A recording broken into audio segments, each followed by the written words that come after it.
Meus irmãos, eu quero vos cumprimentar com a doce paz do Senhor Jesus. Quantos estão felizes com Jesus esta noite? Digam aleluia. Eu estou muito feliz pelo privilégio de estar com os irmãos em mais esta oportunidade para juntos nós louvarmos ao Senhor e nos regozijarmos em Deus por tudo que Ele, o Senhor, tem feito em nossas vidas. Que Deus continue abençoando aos irmãos, abençoando esta igreja, ao pastor Gilmar, sua muito digna esposa, irmã Vanja. Deus continue abençoando o pastor Pan, todos os obreiros que auxiliam nesse ministério, assim como a toda esta amada igreja de um modo geral. Saiba da nossa alegria, da nossa gratidão a Deus, mim e de minha esposa, pelo privilégio de poder estar com os irmãos em mais este dia, para nós louvarmos ao Senhor e regozijarmos nele, por tudo que Ele tem sido e por tudo que Ele tem realizado em nossas vidas. Nesta oportunidade eu quero convidar os irmãos para abrir comigo as vossas Bíblias no Evangelho de Jesus Cristo escrito, ou melhor dizendo, no livro dos Atos. Evangelho de Jesus Cristo, nós falamos nesses outros dias, hoje nós vamos falar sobre o livro dos Atos no capítulo 12. O livro dos Atos, capítulo 9, melhor dizendo. Atos 12. Falamos ontem, uma sequência que nós estamos ministrando, sobre o início da igreja. Falamos hoje pela manhã em Corru, sobre a escolha dos 12 discípulos. E hoje nós estamos falando sobre a conversão de Saulo, em Atos capítulo de número 9. Ontem falamos sobre Atos 12, a libertação de Pedro na prisão. E hoje falaremos sobre a conversão de Saulo em Atos de número 9. Se você tem perto de você aí alguém sem Bíblia, se você puder, auxilie essa pessoa, compartilhe com ele, com ela a sua Bíblia, para que todos nós sejamos alcançados pela leitura da palavra do Senhor Deus. Atos capítulo de número 9. Se os irmãos localizaram, com um sinal se pode, digam amém. Amém. Nós iremos ler a partir do versículo 1 até o versículo de número 15. Atos 9, versículo 1 ao versículo 15. Saulo, respirando ainda ameaças e mortes contra os discípulos do Senhor, dirigiu-se ao sumo sacerdote e pediu-lhe cartas para as sinagogas de Damasco, a fim de que se encontrasse alguns daquela seita, quer homens, quer mulheres, e os conduzissem presos a Jerusalém. Aproximando-se ele de Damasco, na sua viagem, subitamente o cercou um resplendor de luz do céu. E caindo por terra, ouviu uma voz que lhe dizia: Saulo, Saulo, por que me persegues? Ele disse: Quem és, Senhor? Respondeu o Senhor: Eu sou Jesus, a quem tu persegues. Agora levanta-te e entra na cidade, e lá te será dito o que te convém fazer. Os homens que iam com ele pararam espantados, ouvindo a voz, mas não vendo ninguém. Saulo levantou-se da terra e, abrindo os olhos, não via coisa alguma. Guiando-o pela mão, conduziram-no para Damasco. Esteve 3 dias sem ver, e não comeu nem bebeu. Havia em Damasco um discípulo chamado Ananias, e disse-lhe o Senhor em uma visão: Ananias. Ele respondeu: Eis-me aqui, Senhor. Disse-lhe o Senhor: levanta-te e vai à rua chamada direita, e pergunta em casa de Judas por um homem de Tarso chamado Saulo, pois ele está orando.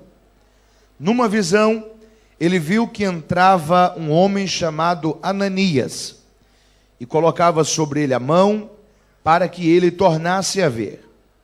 Respondeu Ananias: Senhor, há muitos ouvi acerca deste homem, acerca de quantos males ele tem feito aos teus santos em Jerusalém.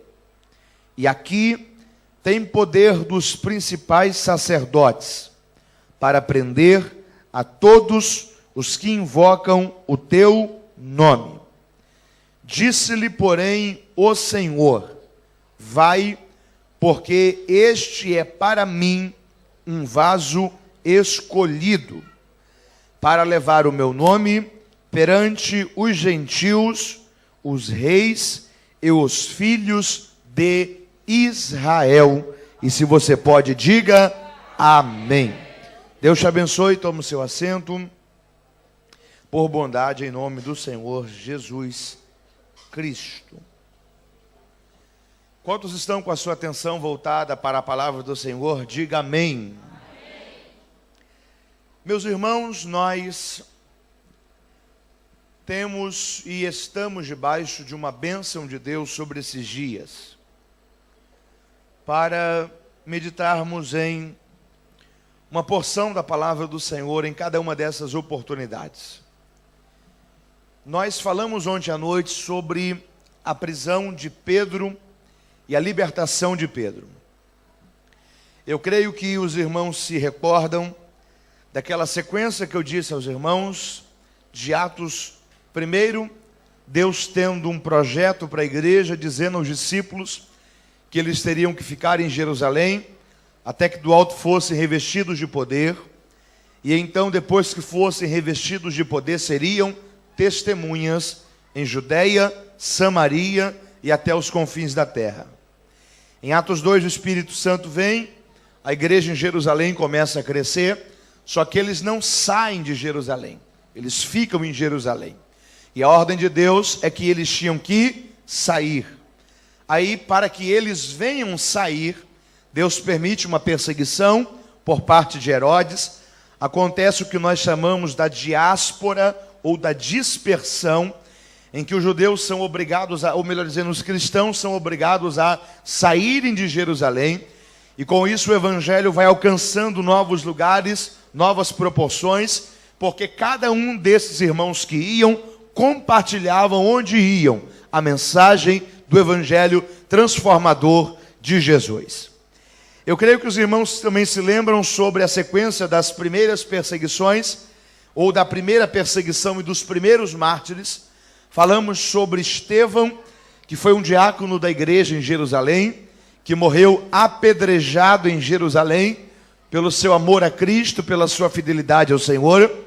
Falamos sobre Tiago e sobre Pedro, que quase seria um mártir, caso o Senhor, naquele instante, não entrasse com providência e desse a ele o livramento, concedendo-lhe assim a oportunidade de ainda fazer mais no reino de Deus. Só que nesta época de perseguição que a igreja enfrentou, e principalmente na execução de Estevão, há uma figura no Novo Testamento que vai estar muito presente na época primitiva, até o capítulo 8, nesse projeto de perseguição aos cristãos. Qual o nome dele? Diga comigo, Saulo. Qual o nome dele? Saulo. Saulo, ele era um fariseu, havia estudado com Gamaliel, que era um dos principais mestres da lei, um dos principais ícones ou figuras da questão do ensino religioso judaizante daquela época. Havia tido uma formação muito bem feita dentro do conceito do judaísmo. Havia sido desenvolvido dentro dele um zelo pelo judaísmo, a ponto de perseguir a tudo aquilo que aparentemente era contra o judaísmo, e tendo ele a visão de que o cristianismo era uma repartição ou uma seita do judaísmo, ele vai então agora começar a perseguir aos cristãos. Quando a Bíblia vai nos falar sobre a morte de Estevão, a Bíblia nos diz que Saulo consentiu na morte de Estevão. Repare bem essa expressão. A Bíblia diz que Saulo consentiu. Consentir ali não é apenas participar, mas é ter poder de concordância, ter influência para concordar, ter autoridade para participar e fazer o que fosse preciso, cooperar diretamente para que aquela execução pudesse se tornar uma realidade. Isso nos mostra o nível de influência que Saulo tinha sobre esta perseguição que os judeus estavam enfrentando. O livro dos Atos ainda vai nos informar que Saulo não era apenas um perseguidor de ideologia do cristianismo. Ele não apenas divulgava ou fazia apologia à perseguição, digamos que de ideias ou de teorias ou de palavras contra os cristãos. Mas Saulo, ele era um perseguidor direto, fisicamente, ele ameaçava os cristãos, ele cooperava para a morte de cristãos. O livro dos Atos vai nos informar que Saulo muitas das vezes entrava dentro da casa de cristãos, escute isso, entrava dentro da casa de cristãos e arrastava os cristãos para fora de sua casa. Arrastava os cristãos para fora de sua casa e levavam eles para serem julgados. Levavam eles para serem apedrejados, levavam eles para sofrerem simplesmente porque reconheciam o Senhor Jesus Cristo como Messias e como Salvador de toda a humanidade. Então, ele não era apenas um perseguidor que ameaçava com palavras. Ele era um perseguidor que ameaçava fisicamente, ameaçava até a ponto de levar alguns deles a morrer. A Bíblia nos diz que ele não estava contente apenas com a perseguição que ele estava causando à igreja em Jerusalém. E ele chegou aos principais sacerdotes de Jerusalém e ele pediu cartas, ele pediu autorização para que ele fosse até Damasco, capital da Síria, 240 quilômetros de distância de Jerusalém, para que em Damasco ele pudesse também perseguir aos cristãos daquela cidade. Ele se organizou, preparou uma comitiva junto com ele, e eles foram em direção até Damasco. Só que a Bíblia vai nos dizer que quando eles estavam chegando próximo a Damasco, de repente, o Senhor vai permitir uma situação que vai mudar de uma vez por todas o destino da vida de Saulo. A Bíblia nos disse que quando ele estava quase chegando em Damasco, houve um grande resplendor por cima dele. Houve uma grande luz por cima dele. E ele caiu sobre o chão, acima do animal que ele estava montado. Ele foi jogado sobre o chão. E quando ele caiu sobre o chão, debaixo daquela luz, ele perdeu na mesma hora a sua visão. E por 3 dias ele ficou completamente cego. E quando ele caiu sobre o chão, aquela luz sobre ele, a Bíblia nos diz que uma voz disse o seguinte: Saulo, Saulo, por que você me persegue? Saulo, Saulo, por que você me persegue? E Saulo perguntou: quem és, Senhor? E a Bíblia nos diz que o Senhor disse a ele: eu sou Jesus Cristo, a quem você persegue. Glórias sejam dadas ao nome do Senhor. Aqui há uma verdade bíblica que muito me chama a atenção, porque quando nós lemos o livro dos Atos, nós vemos que Saulo perseguia a igreja. Saulo perseguia aqueles que eram considerados como participantes do caminho. Saulo perseguia era aos cristãos. E agora o Senhor Jesus Cristo está se revelando a Saulo. E aparentemente, logicamente, a fala de Jesus era para ter sido o seguinte: Saulo, Saulo, por que é que você está perseguindo a minha igreja? Mas Jesus não disse isso. Jesus disse: Saulo, Saulo, por que você me persegue? Jesus não faz menção à perseguição dele à igreja, mas ele faz menção à perseguição de Saulo a si próprio. O que Jesus estava dizendo, em outras palavras, a Saulo ali era o seguinte: Saulo, eu quero te ensinar uma lição. Todas as vezes que alguém se levanta contra a igreja, está se levantando não é contra a igreja. Todas as vezes que alguém afronta a igreja, está afrontando não é a igreja, mas está afrontando é a mim, porque eu sou o noivo da igreja, eu sou o Senhor da igreja, eu sou o dono da igreja, e eu que me levanto para defender e para guardar a minha igreja. Louvado seja o Senhor Deus por isso. Eu preciso que você compreenda esta verdade para a sua vida esta noite, meu irmão.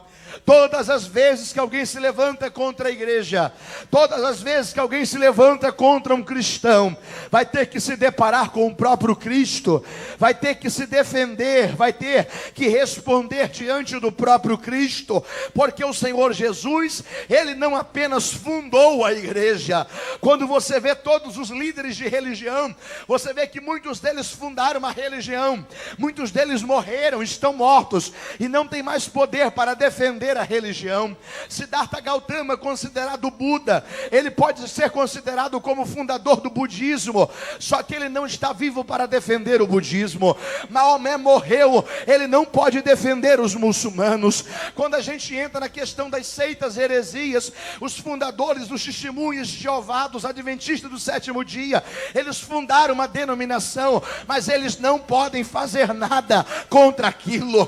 Quando a gente vê todas as religiões, eles têm alguém que fundou, esse alguém morreu e não está vivo, mas o cristianismo é diferente. Jesus fundou a igreja, Jesus está vivo, Ele cuida da igreja, Ele intercede ao Pai pela igreja, e quem se levanta contra a igreja terá que enfrentar a Jesus Cristo, porque o Senhor está vivo e Ele guarda a sua igreja. Louvado seja o Senhor Deus por isso. Saulo, Saulo, por que é que você me persegue, Saulo? Você está perseguindo não é o meu povo, você está perseguindo é a mim. E a Bíblia nos diz que na mesma hora o Senhor Jesus começa a falar com Saulo sobre o projeto, sobre o propósito que ele tinha para a vida de Saulo. Sabe o que é interessante? Saulo estava indo para Damasco para perseguir aos cristãos. Saulo estava indo para Damasco para destruir a igreja, para fazer mal àqueles que serviam a Cristo. O projeto dele era chegar em Damasco, e de fato ele chega em Damasco. Só que ele pensava que ele iria chegar em Damasco relutante, tomado por ódio em seu coração, com forças físicas, com um sentimento anticristão, para destruir a igreja, para perseguir aos cristãos.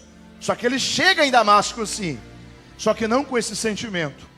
Ele chega em Damasco mais cego, carregado por pessoas, porque sozinho ele nem conseguia chegar em Damasco, porque não estava tendo visão. Ele queria fazer mal aos cristãos, e ironicamente ele vai se hospedar na casa de um cristão chamado Judas. Ele queria fazer mal à igreja, e ironicamente ele vai ser acolhido pelos membros desta igreja a quem ele queria fazer mal. Ele queria levar guerra aos cristãos, só que agora ele está cheio de uma mensagem não de guerra, mas ele está cheio de uma mensagem de paz, que é a mensagem do evangelho do Senhor Jesus Cristo. O Senhor transformou a vida de Saulo de uma vez por todas no caminho de Damasco. Se você pode, diga glórias a Deus por isso.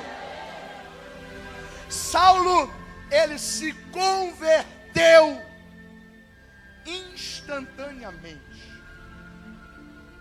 Aqui nós podemos separar duas coisas. Primeiro, o que é a conversão, ou o novo nascimento, ou a regeneração.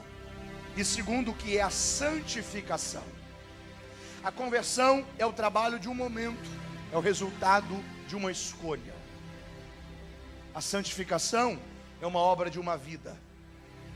Você se converte em um dia, Mas o Espírito do Senhor trabalha em você durante toda a sua vida, a obra da santificação.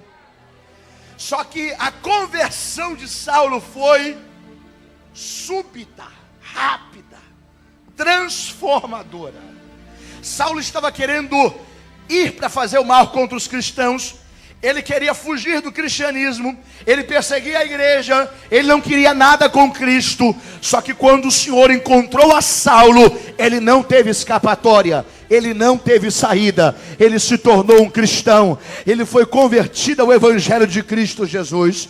Eu quero profetizar algo aqui de Deus sobre a sua vida e sobre a sua família, nesta parte da mensagem.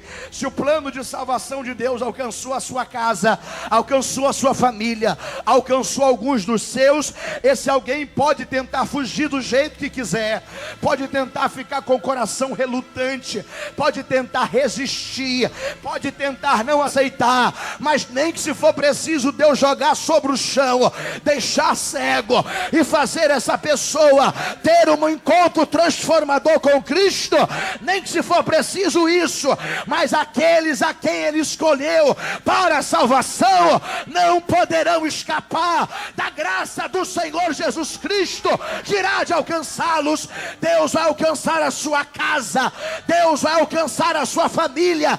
Continue a orar e a perseverar em oração, porque aqueles que Deus escolheu, Cristo vai alcançá-los, e a obra da salvação irá acontecer neles. Quantos creem nisto e pode glorificar a Deus por isso? Oh, glórias a Deus. Diga a alguém perto de você: não perca a fé na salvação da sua família, meu irmão. Diga: continue lutando para a salvação da sua casa. Oh, glórias ao nome de Jesus. Levante suas mãos aos céus e diga: Senhor, eu creio nesta palavra. Diga: Senhor, eu creio que o Senhor tem um plano de salvação para a minha família. Diga: ó Deus, dá-me o privilégio de dizer, como Josué disse: eu e a minha casa, nós servimos ao Senhor. Quem pode glorificar a Deus com a certeza disso? Aleluia! Saulo chegou em Damasco. Diga glórias a Deus por isso. A Bíblia nos disse que quando Saulo estava em Damasco, Saulo foi orar. Saulo foi.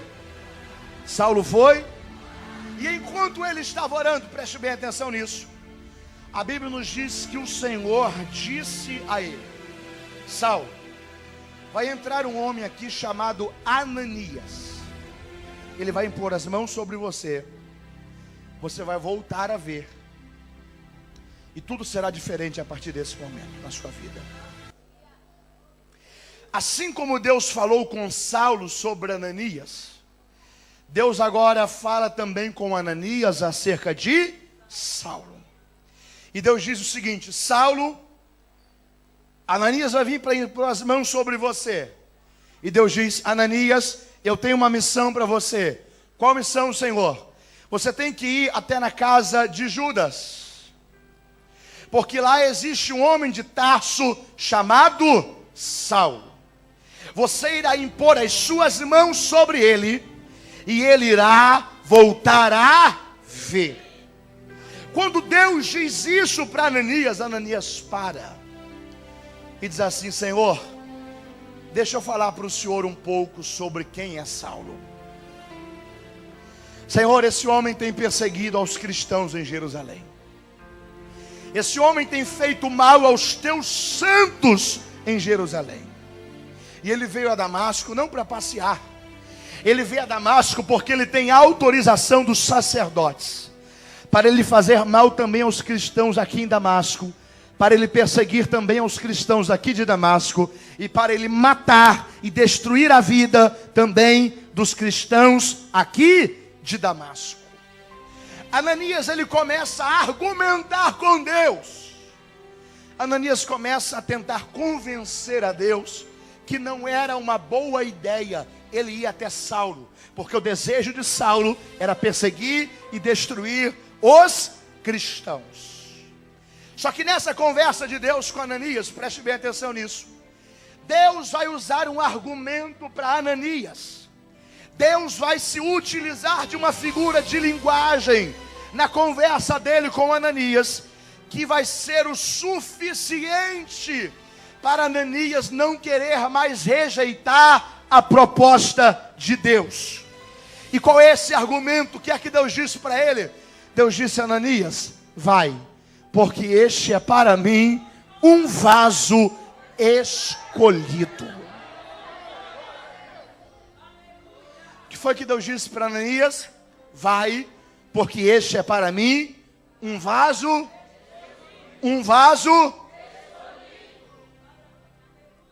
Nós nos alegramos com essa expressão, sim ou não? Sim. Mas deixa eu tentar explicar a você rapidamente qual o significado dessa expressão dentro do conceito e da cultura daquela época. Essa era uma linguagem, dá para se perceber, do ramo da questão de vasos, de olaria. Só que era uma linguagem principalmente da questão da compra e da venda de vasos. Da compra e da venda de vasos. Havia alguns processos quando um oleiro pegava um pedaço de barro para fazer um vaso. Ele separava o barro, limpava o barro, colocava sobre a roda, fazia a forma do vaso, no formato do vaso. E quando esse vaso de barro já estava pronto dentro do modelo que ele tinha que ter, pegava-se esse vaso e colocava na fornalha. Porque a fornalha faria aquele barro endurecer e pegar a estrutura de um vaso.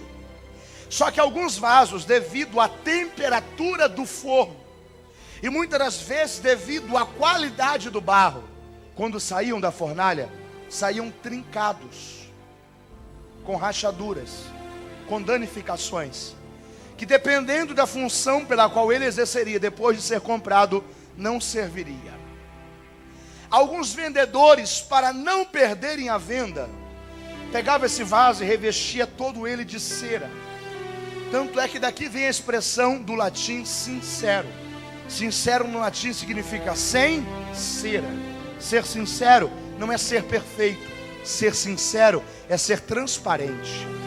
Ser sincero não é não ter defeitos. Ser sincero é talvez até ter defeitos, mas não lidar com eles como se tivesse tudo bem. É ser transparentes, procurar mudança. Ser sincero é não usar máscaras, é ser transparente. E o vendedor pegava cera, passava sobre todo o vaso, para que a cera sobre todo o vaso disfarçasse a rachadura, a danificação sobre a estrutura do vaso. Só que o comprador experiente pegava um vaso que tivesse cera e levava para fora, e colocava ele sob o efeito dos raios do sol. Porque se houvesse algum trinco, alguma rachadura, quando o sol batesse sobre a cera iria trincar, iria mostrar se o vaso era perfeito ou não. O vaso que mesmo depois de submetido a esse teste, caso estivesse com cera, o vaso que se saísse ileso, sem nenhuma trincadura, nenhuma rachadura, dentro da linguagem de comprador e vendedor, era conhecido como um vaso escolhido. E Deus está dizendo para Ananias: Ananias, eu vou te falar uma coisa. O que é, Senhor? Pode ir, porque Saulo é para mim um vaso escolhido. Sabe o que Deus estava dizendo? Deus estava dizendo: Ananias, eu já estou de olho em Saulo há muito tempo. Deus estava dizendo: Ananias, eu não estou errando na minha escolha. Eu sei o que eu estou fazendo. Deus estava dizendo: Ananias, Saulo está sendo exposto a um sol que não é qualquer sol, é o sol da justiça, é o próprio Salvador. Pode ir, Ananias, porque eu sei que Saulo é aquele que vai levar o meu evangelho tanto aos gentios como aos reis, como também aos filhos de Israel. Era como se Deus estivesse falando: Ananias, eu estou certo da minha escolha sobre Saulo. A mesma coragem que ele tem para entrar na casa dos cristãos, colocar eles para fora de casa e levar eles para serem mortos, para apanhar em praça pública, vai ser a mesma coragem que ele vai ter para entrar dentro das arenas, das sinagogas, das praças públicas, pregando o evangelho transformador do Senhor Jesus Cristo. A mesma coragem que ele tinha para matar cristãos, vai ter a mesma coragem para ele dizer: eu não tenho a minha vida por preciosa, eu quero gastar a minha vida, no entanto, que se cumpra nela o propósito pelo qual o Senhor Jesus me chamou. Pode ir, Ananias, eu estou certo de que Saulo é para mim um vaso escolhido, eu tenho um plano para a vida dele. Quem pode glorificar ao Senhor por isso? Se você pode, diga para alguém perto de você, diga: meu irmão, se a mão de Deus caiu sobre você, isso basta. Diga: se Deus te escolheu, isso basta. Diga: os Ananias da vida, pode até não querer, pode até não concordar, pode até não aceitar, mas se você para Deus é um vaso escolhido, Ele vai usar você, Ele vai te usar. Quem pode glorificar a Deus por isso? Oramanda Hassuri Kalamai Jovas.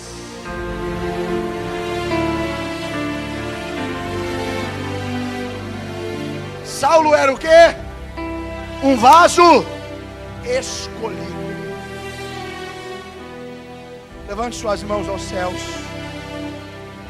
e diga: quando Deus escolhe alguém, diga: isso é o suficiente. Diga: porque Deus sabe quem Ele escolhe.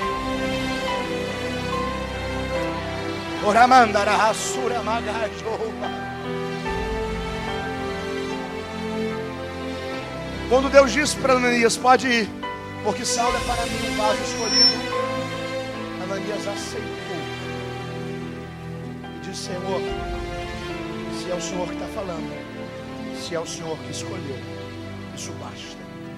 Foi até Saulo, colocou as mãos sobre ele. Saulo voltou a ver e começou a trajetória espiritual de Saulo nos caminhos do Senhor. Saulo era escolhido por quem? Saulo era escolhido por quem? Por quem?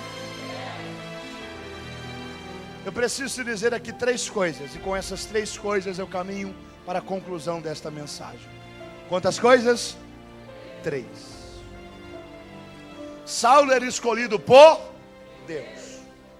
Antes de eu dizer a você essas 3 coisas, deixa eu te lembrar uma coisa aqui. Quando a gente lê o livro de Atos em uma sequência cronológica, do capítulo 1 até o capítulo 9, a gente vê que essa é a segunda tentativa de alguém ser introduzido ao grupo de apóstolos, ou ao grupo de obreiros, de uma forma direta. O que eu disse? Esta é a segunda tentativa de alguém ser introduzido ao grupo dos apóstolos. A primeira tentativa ocorreu no capítulo 1. A Bíblia nos diz que Pedro reuniu os discípulos e disse o seguinte: nós precisamos de alguém para assumir o lugar de Judas. Como assim? Judas traiu a Jesus, tirou sua própria vida, só estamos em 11. Precisamos de um para ocupar o lugar de Judas. E o texto diz que ele escolheu 2 homens. Quantos homens? 2. Primeiro, um homem chamado José Barsabas, considerado justos. E segundo, um homem chamado Matias. E a Bíblia nos diz que lançaram sortes. Repita comigo essa expressão: lançaram sortes. E a sorte caiu sobre Matias. E Matias foi eleito o 12º discípulo no lugar de Judas. A minha pergunta é: Deus mandou Pedro fazer aquilo? Não. Deus falou assim: Pedro, o grupo aí está incompleto. Eu preciso de mais um. Eu trabalho só com 12. Se não for 12, eu não trabalho. Eu preciso que você escolha alguém para ocupar o lugar de Judas. Deus fez isso? Não. A atitude de colocar Matias como um dos discípulos foi uma atitude puramente humana. Tanto é que precisou ser tirado sorte para isso. Deus não precisa, irmão, de sorte para fazer o que Ele quer. O obreiro, quem tem chamado de Deus, não precisa de sorte para atender ao chamado do Senhor. O que a gente precisa não é de sorte. O que a gente precisa é que Deus coloque a mão sobre a gente e diga: eu tenho um plano para a sua vida. Acredite em mim, confie em mim, eu vou cuidar de você.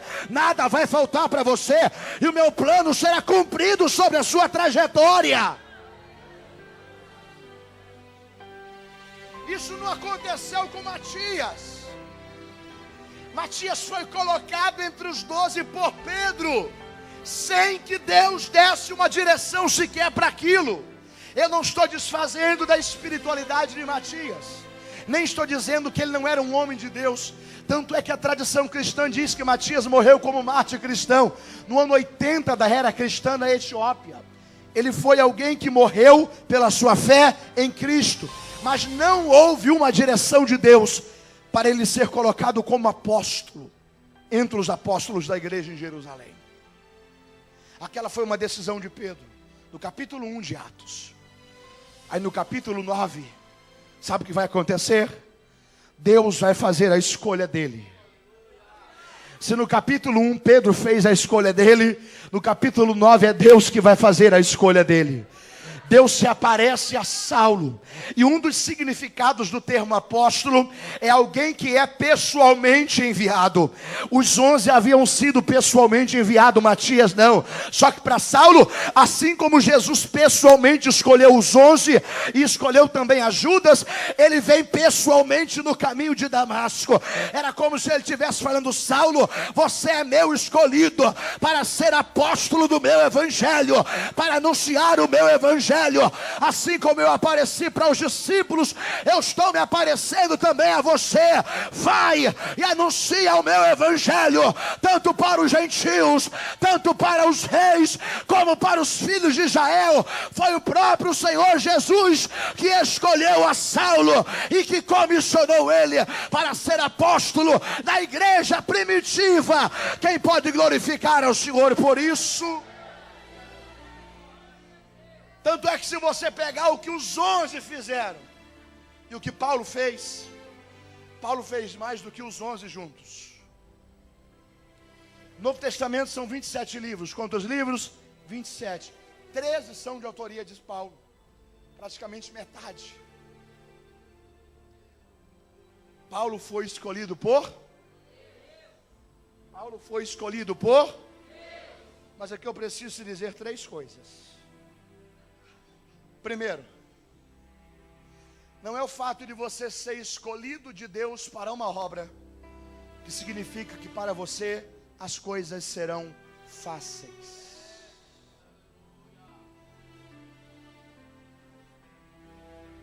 Eu vou repetir isso aqui. Não é o fato de Deus ter escolhido você para uma obra que significa que para você as coisas serão fáceis. Se você chegasse para Paulo e dissesse assim: Paulo, Jesus te escolheu, ele ia falar: escolheu. Você tem certeza que Jesus te chamou? Ele ia falar: tenho. Paulo, me responda uma coisa: as coisas foram fáceis para você? Ele vai dizer: nunca. Eu estou para te dizer uma coisa: se Jesus te escolheu mesmo, se prepare, porque é aí que as coisas vão ser difíceis. A primeira lição que eu aprendo na escolha de Paulo é que não é o fato de Deus escolher alguém que significa que as coisas serão fáceis para esta pessoa.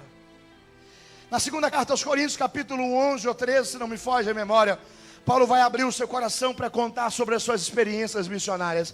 Ele vai dizer o seguinte: gente, fácil não foi. Tanto é que eu levei 5 quarentenas menos uma. Quantas quarentenas? 5 menos uma. O que significava isso? Os romanos, eles batiam, eles açoitavam aqueles que infringiam a lei, aqueles que eram contra a lei. E Paulo, por pregar o cristianismo, por pregar o evangelho, e por dizer que Jesus Cristo era Deus, e que as pessoas não poderiam adorar ao imperador como se ele fosse um Deus, dentro da política romana ele estava infringindo a lei romana. Ele diz o seguinte: 5 vezes eu fui açoitado com uma quarentena menos uma. Aqueles que infringiam a lei romana, eles tinham que receber uma quarentena, que eram 40 chicotadas. Esse chicote, dessa chicotada, era um chicote chamado azorrague. Se você pode, repita comigo, diga azorrague. Diga mais uma vez, azorrague. Sabe o que era azorrague? Era um chicote que tinha 10 a 12 tiras de couro. E em cada ponta de couro havia pedaços de metal e pedaços de osso. De modo que quando aquilo batia na carne e se puxava, aquilo rasgava a carne toda. Uma açoitada de azorrague deixava pelo menos 10 a 12 cortes no corpo de quem recebia. O soldado romano, o carrasco, tinha que bater 40 vezes. Só que se ele batesse a 41ª vez, aquilo se voltava contra ele. E ele que tinha que tomar as 40 açoitadas. Para não se correr esse risco, ele batia 40 menos uma, para que caso errasse, não batesse a 41ª vez. 39 vezes. Dessa, Paulo levou 5. 195 chicotadas de azorrague. Cada uma com pelo menos de 10 a 12 cortes. Isso significa aproximadamente 1.950 no mínimo cortes no couro de Paulo. Paulo, foi fácil para você? Não! Mas Jesus te escolheu. Foram só 5 açoitadas, Paulo não. Eu apanhei 3 vezes de vara por amor ao nome de Jesus. Só isso, Paulo, não, eu fui apedrejado também. Só isso não, eu sofri naufrágios 3 vezes. Só isso, Paulo, não. Muitas vezes eu sofri perseguições. Muitas vezes pessoas tentaram me matar. Muitas vezes ladrões tentaram me roubar. Muitas vezes eu sofri perigos em viagem durante a noite para ir pregar o evangelho. Mas você se arrepende disso, Paulo? Não. Por quê? Porque eu sei em quem eu tenho crido. E eu sei que coisa boa é dedicar a minha vida. Eu já estou morto com Cristo. Eu não tenho a minha vida por preciosa. Precioso para mim é cumprir o propósito a qual o Senhor Deus fez da minha história para anunciar o evangelho. Quem pode glorificar ao Senhor por isso? Esses dias eu ouvi uma frase interessante sobre Paulo, e se encaixa bem com essa igreja, porque essa igreja é uma igreja missionária. Paulo era o missionário mais fácil de ser mantido, porque você não precisava pagar hospedagem para ele. Ele chegava na cidade, pregava o dia todo, dormia na prisão, que alguém prendia Paulo. Quando você lê Atos 14, quem está me entendendo, diga amém. Quando você lê Atos 14, na primeira viagem missionária de Paulo, Paulo foi apedrejado pelos judeus de Listra e de Icônio. Preste bem atenção nisso. Pegaram Paulo e apedrejaram ele porque ele estava pregando. Só que apedrejaram até Paulo estar praticamente morto, desacordado. Olharam para ele, todo ensanguentado, todo ferido, couro rasgado, osso quebrado, todo destruído por pedrada. Assim como ele consentiu na morte de Estevão também por pedrada. Olharam para ele e disseram: esse homem por certo morreu, esse homem está morto. Vamos fazer o que com ele? Isso é um lixo, vamos pegar ele e jogar do lado de fora da cidade. Arrastaram Paulo pela rua, Atos 14 diz isso, primeira viagem missionária de Paulo, e jogaram ele no lixão da cidade. Alguns minutos depois, sabe o que aconteceu? Paulo acordou, levantou, bateu assim na roupa, tirou a poeira. E o que é que você pensa que ele fez? Se levantou e disse: Senhor, muito obrigado pelo livramento, eu vou fugir daqui. Você pensa que ele fez isso? Ele se levantou e entrou dentro da cidade de novo. Olhou para as pessoas que havia batido nele, que havia jogado pedra nele, e disse assim o seguinte: gente, eu vim aqui para dizer para vocês que eu não estou morto, eu estou vivo. Sabe por quê? Porque Jesus me chamou para pregar o evangelho para vocês. E eu entrei de novo aqui para dizer para vocês que só há salvação em Jesus. Crê nele, será salvo você e também toda a sua casa. Entregue a sua vida a Ele. Ele pode salvar você. Só existe salvação em Jesus Cristo. Fácil não é, mas Cristo está conosco e vale a pena sofrer por Ele, porque há uma coroa de glória preparada para nós no céu. Quantos podem glorificar a Deus por isso?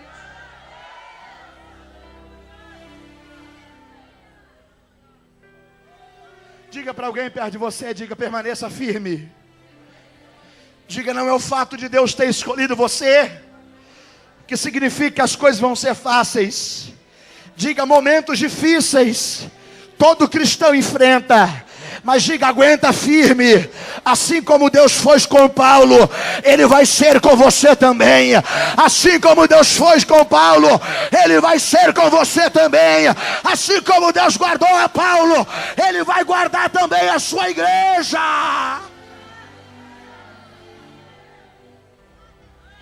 Irmão, Paulo, onde chegava, influenciava.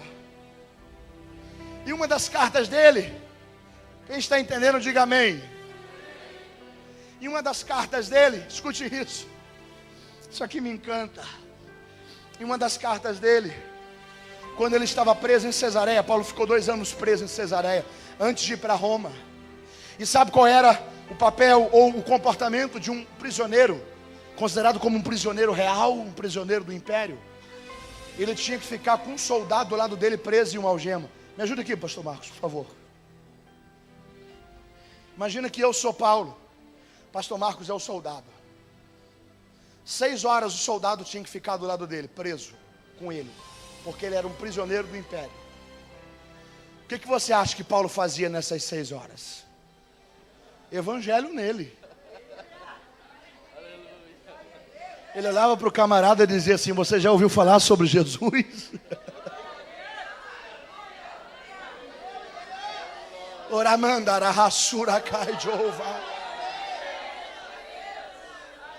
Você já ouviu falar sobre Jesus? Não.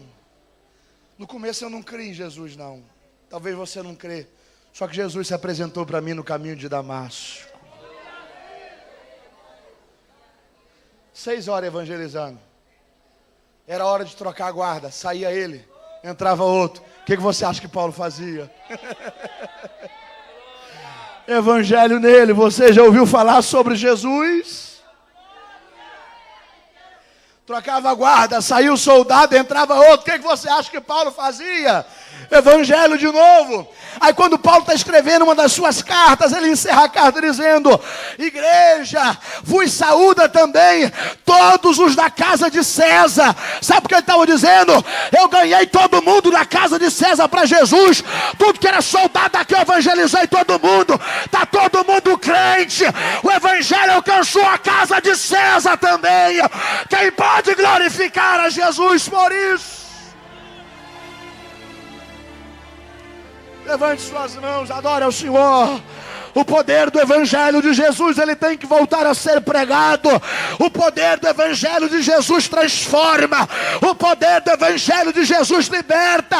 Não existe cadeia que não seja quebrada. Onde o Evangelho é anunciado, há poder no Evangelho de Jesus Cristo. Oh, glória! Deixa eu correr aqui. Primeira verdade: não é o fato de Deus ter escolhido você que significa que as coisas serão fáceis. Segunda verdade: não é o fato de Deus ter escolhido você que significa que obrigatoriamente as coisas vão acontecer de uma maneira rápida na sua vida. Você pode segurar alguém do seu lado. Diga assim: meu irmão. Diga: aguenta firme. Diga: não é o fato de Deus ter escolhido você que significa que as coisas vão acontecer de uma maneira rápida. Diga: a gente tem que ter paciência, porque Deus tem um projeto e tem um tempo para fazer tudo aquilo que está no projeto dele.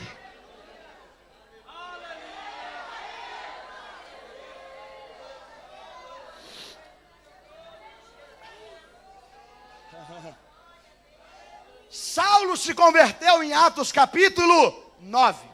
Saulo se converteu em Atos capítulo 9. Em Atos capítulo 13, 4 capítulos depois, o Senhor diz o seguinte: apartai-me a Barnabé e a Saulo, para a obra que eu os tenho chamado. Apartai-me a Barnabé e a Saulo, para a obra que eu os tenho chamado. Quando a gente lê de Atos 9 a Atos 13, aquilo parece que foi questão de dias, não parece? Não parece que foi de uma semana para outra? Que Saulo se converteu, foi para Jerusalém, e as pessoas disseram: Saulo agora é crente, vai ser apóstolo. Parece que aconteceu fácil assim? Paulo abre o coração em Gálatas 1. Em Gálatas 1 ele conta tudo o que aconteceu. Ele diz o seguinte: gente, quando eu me converti em Damasco, os judeus de Damasco, quando souberam que eu havia virado crente, quiseram me matar. E como que você fez para sair de Damasco, Saulo? Foi simples. Me colocaram dentro de um cesto, amarraram um cesto com a corda e me desceram pela muralha da cidade de madrugada para fora, senão iriam me matar. Eu tive que correr e fugir para não morrer. Foi só isso, Paulo? Foi. Foi para onde? Arábia. E depois voltei para Damasco. E aí, fui a Jerusalém. Passei 15 dias com Pedro. Ficou em Jerusalém? Não. Por quê? Porque não me aceitaram lá. Como assim, Saulo? Você então se converteu em Damasco, foi para a Arábia, foi a Jerusalém, depois de 3 anos de convertido, e não te aceitaram lá? É isso mesmo. Olharam para mim e disseram: Saulo, aquele mesmo? Esse cara não é crente não. Ele está querendo entrar no grupo da gente para matar a gente. A gente não quer esse camarada por aqui não. E aí você fez o que, Saulo? Aí eu voltei para a minha cidade, Tarso. Fiquei um tempo depois no deserto da Arábia.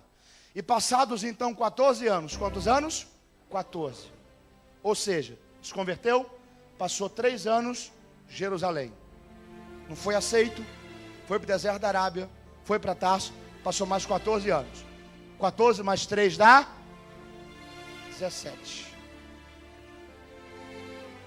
17 anos depois da conversão de Paulo, é que Barnabé segura na mão dele e diz assim: gente, aceite Paulo para a obra de Deus. Sabe o que significa? De Atos 9 a Atos 13, passaram-se pelo menos quantos anos? 17 anos. Paulo, você foi escolhido por Cristo? Fui. As coisas foram rápidas para você? Não. Você foi escolhido por Cristo? Fui.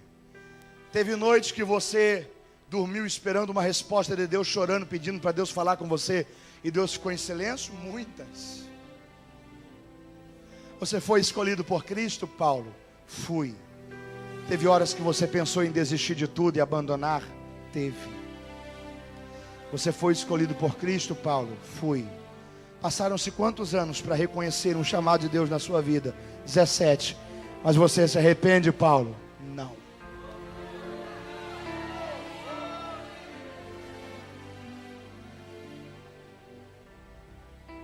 Quando a gente lê a Bíblia, a gente vê que os grandes homens, eles não foram forjados da noite para o dia. Davi foi ungido com 13, assumiu o reinado com 30. Jesus se apresentou ao templo, recitou a lei. Os doutores da lei ficaram boquiabertos com 12. Só reconheceu o ministério, só começou o ministério com 30. O que você está dizendo, Mateus? Que tem um tempo para começar o ministério de alguém? Não. O que eu estou dizendo é que Deus tem um tempo para trabalhar na vida de cada pessoa. O que eu estou dizendo é que Deus vai moldando a gente. E Deus vai moldando a gente não quando a gente está sendo visto por alguém. Deus vai moldando a gente quando ninguém está vendo a gente. Deus vai moldando a gente nos quartos escuros da vida. Deus vai moldando a gente nas poças de lágrimas. Enquanto você vai orando e dizendo: Senhor, tenha misericórdia de mim. E a promessa, Senhor, e o chamado, Senhor, e a obra que o Senhor disse que vai fazer. Aí passa dia, passa mês, passa ano. Parece que nada acontece. Só que Deus vai preparar preparando você, porque quando chegar a hora, você vai estar pronto para ser aquilo que Deus te escolheu para ser na obra dele. Quem pode glorificar ao Senhor por isso? A grande verdade aqui é a seguinte: antes de Deus trabalhar por você, primeiro Deus trabalha em você. Você pode dizer isso para alguém perto de você? Diga: antes de Deus trabalhar por você, primeiro Deus trabalha em você. Diga: enquanto não chega o tempo de Deus trabalhar de uma forma mais intensa por você, Ele está trabalhando em você. Ele está te moldando, está te preparando, está te lapidando, está forjando o seu caráter, está forjando valores e princípios em você. Mas aguente firme, quando chegar a hora, você estará pronto para saber lidar com aquilo que Deus colocará sobre as suas mãos. Quem está entendendo a palavra de Deus?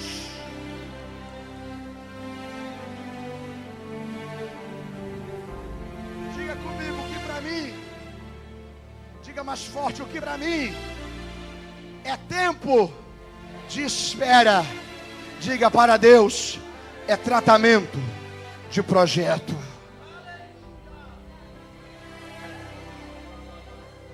Para você é tempo de espera, para você é tempo, para você é sofrimento, para Deus é preparo.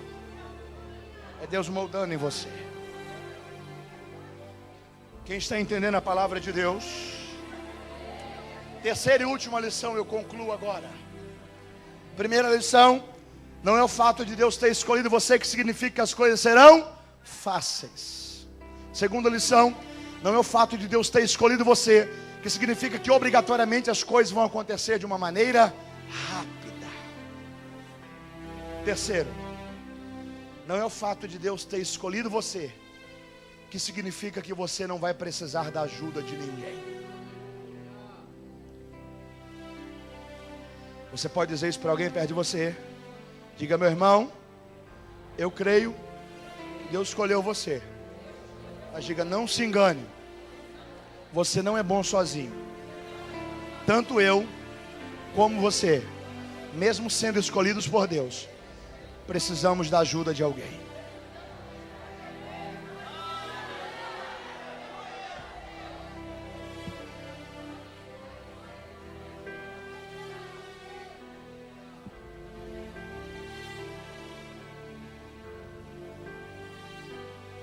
Depois de 17 anos, ajuda aqui de novo, pastor Marcos.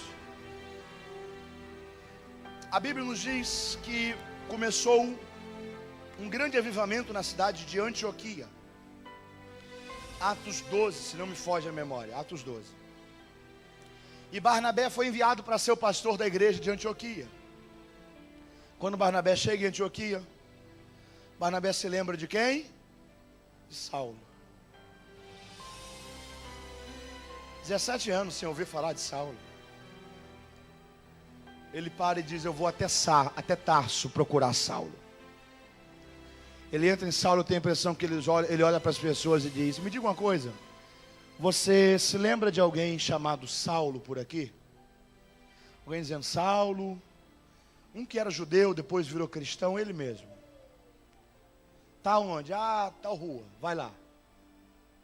Barnabé vai. Quando Barnabé abre a porta, quem é que vê Barnabé? Quem é que Barnabé vê? Saulo. Barnabé segura na mão de Saulo e diz assim: Saulo, vamos para Antioquia, porque Deus tem um plano para você lá. Saulo começa a reclamar dizendo: não vai dar certo não. Os pastores da igreja em Jerusalém não me aceitam. Diz que eu ainda sou perseguidor, que eu ainda quero mal da igreja. Aí Barnabé pega Saulo, leva Saulo em Jerusalém, diante dos anciãos, dos apóstolos, dos pastores, e diz: gente, eu estou colocando a minha credibilidade no fogo por causa de Saulo. Aceitem Saulo. Já se passaram 17 anos, ele está firme, está fiel a Jesus, está pregando o evangelho, ninguém está vendo, mas está cumprindo o chamado de Deus para a vida dele. Aceitem Saulo. Saulo é importante para a obra de Deus. Não é o fato de Deus ter escolhido você que significa que você não vai precisar da ajuda de ninguém. Pegue na mão de alguém, diga assim: meu irmão, diga: eu não sou bom sozinho. Diga: eu preciso da sua ajuda, porque juntos nós somos mais fortes.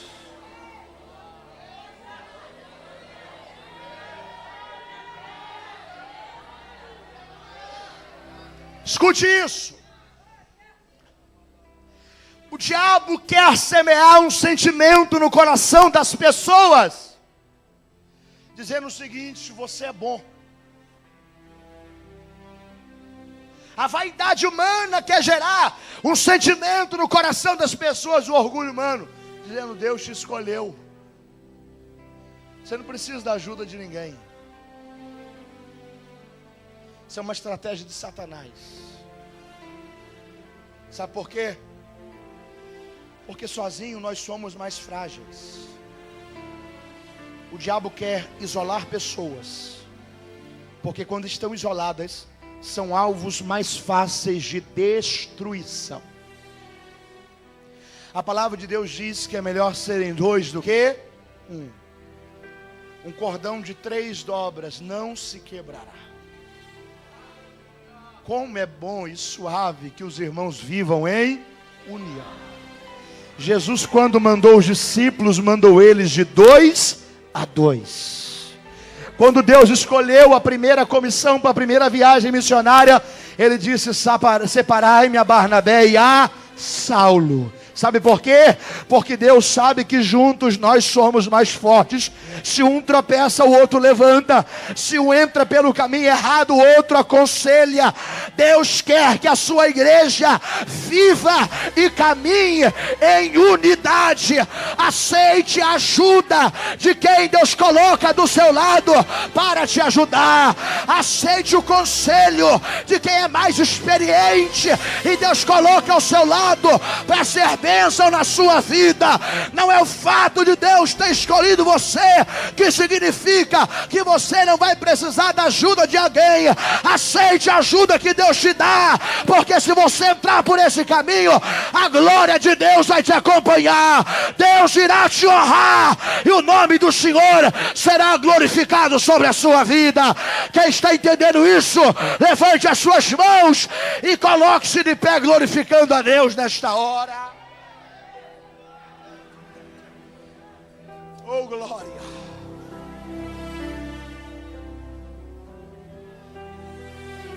Segura a mão de alguém e diga: juntos nós somos mais fortes. Olhe nos olhos dessa pessoa e diga assim: sozinho você até pode ir mais rápido, mas diga: acompanhado você vai mais longe.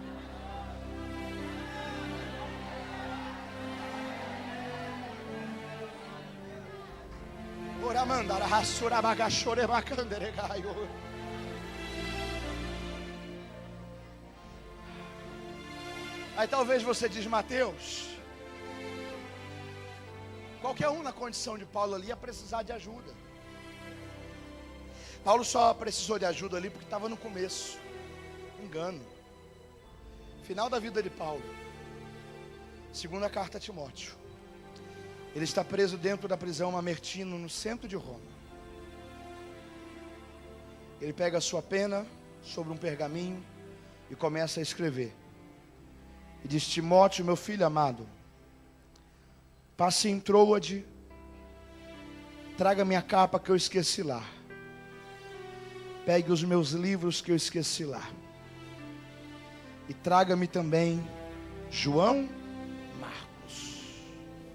Paulo, aquele que abandonou você e Barnabé na primeira viagem missionária, é ele mesmo.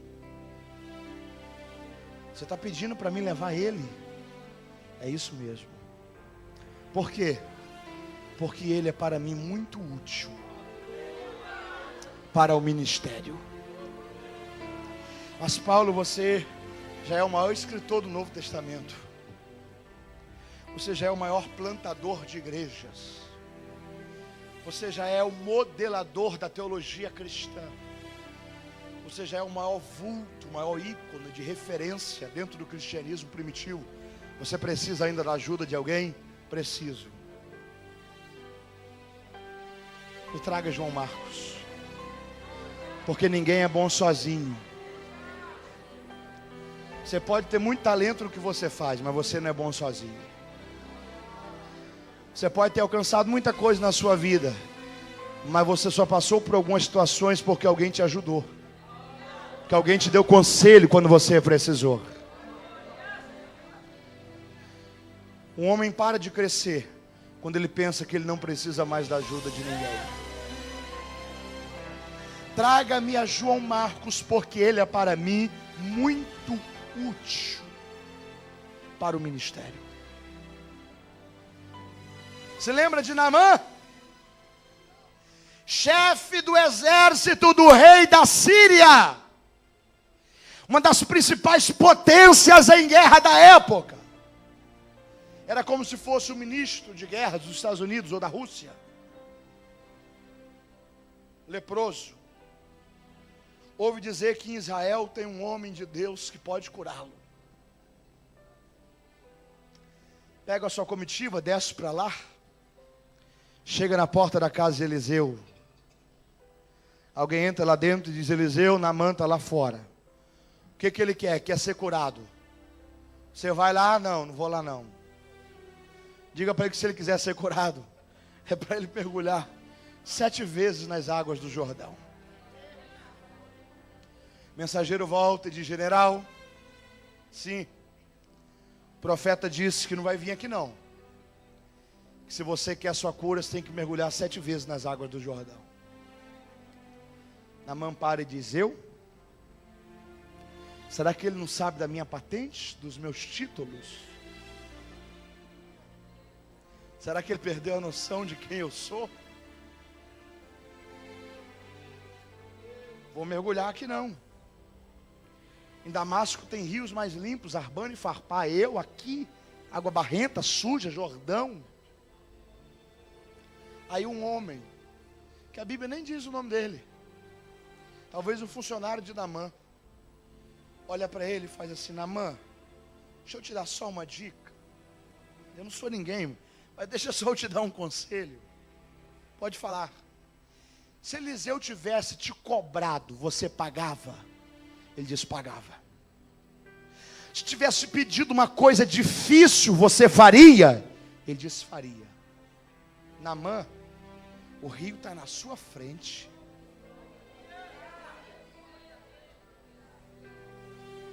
Na sua frente.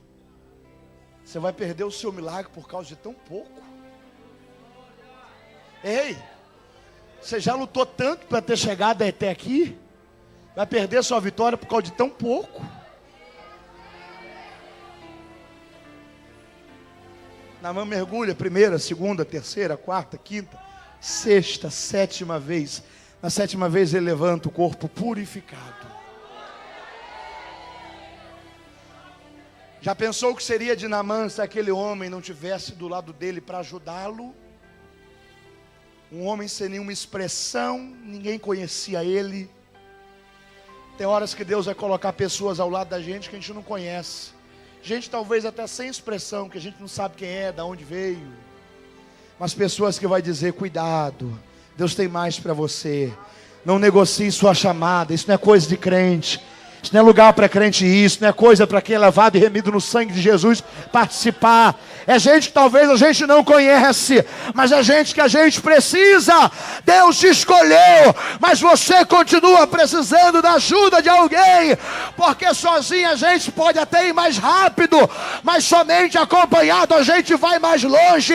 E Deus quer que você vá longe.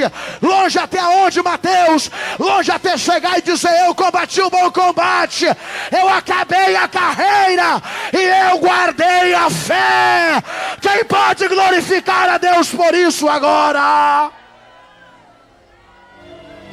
Dê as mãos a quem está do seu lado agora, em nome de Jesus.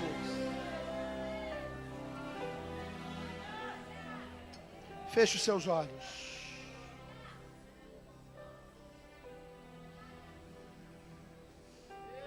Oramanda, rassura, magai, Jeová, serra. Eu vou orar com você.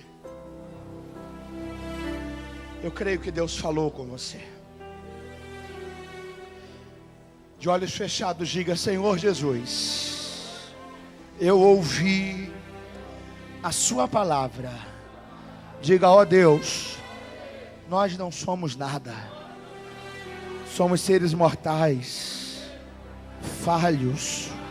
Somos pessoas que sem a tua graça não servimos para nada. Nossa alegria é te servir, é te adorar, é estar em sua casa, é viver a tua vontade, é ser útil ao Senhor. Diga: ó Deus, plante esta palavra em nosso coração e ajude, Senhor, para que essas verdades mude a minha maneira de pensar, a minha maneira de agir. Me ajude a entender que pode até não ser fácil, mas vale a pena. Que pode até não ser rápido, mas a tua graça nos sustenta. Que nós não somos bons sozinhos, precisamos uns dos outros, mas a nossa maior alegria é que o Senhor nos escolheu, e nós agradecemos a Ti pela Tua graça que nos escolheu para sermos filhos Teus, para a Sua glória. Se você pode, diga amém.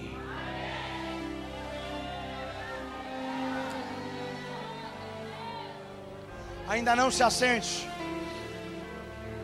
Eu quero saber aonde está você que está distante dos caminhos do Senhor. Eu quero orar por você agora. Você que ainda não entregou sua vida a Jesus. É noite de você dar esse passo, que não é qualquer passo. É o passo mais importante da sua vida, porque representa a salvação da sua alma, o perdão dos seus pecados, a transformação da sua vida. Eu quero orar por você agora em nome de Jesus. Aonde tem uma vida para Jesus, dê um sinal com uma de suas mãos aos céus. Aonde tem? Eu estou esperando você.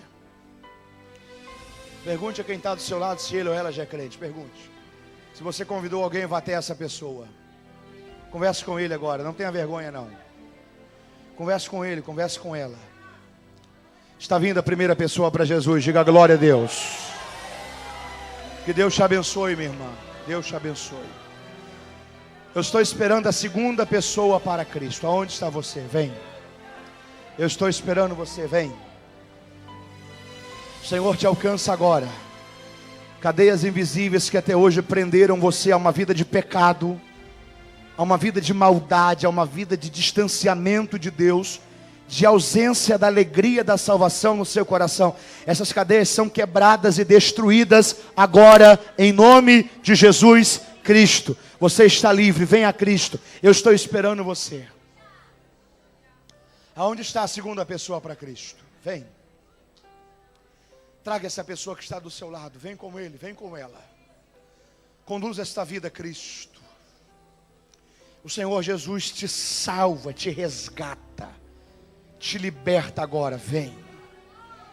Está vindo a segunda pessoa para Cristo. Deus te abençoe, meu irmão. Glórias a Deus. Deus te abençoe, jovem, por esta bênção que você recebeu na sexta e seu namorado está recebendo hoje. Eu estou esperando a terceira pessoa para Cristo. Aonde está você? Eu estou esperando você, pode vir. Eu estou esperando você. O Senhor Jesus te ama. O Senhor Jesus morreu na cruz por você. Ninguém te ama como Ele. Ninguém te ama como Ele. Ninguém te ama como Ele. O amor de mãe é extraordinário. O amor de pai é extraordinário. O amor de filho é extraordinário. O amor de amigos verdadeiros é extraordinário. Mas não há nenhum amor que pode se comparar ao amor de Jesus. Ele morreu para que você tivesse vida. Ele sofreu para que você tivesse paz. Eu estou convidando você para receber essa salvação.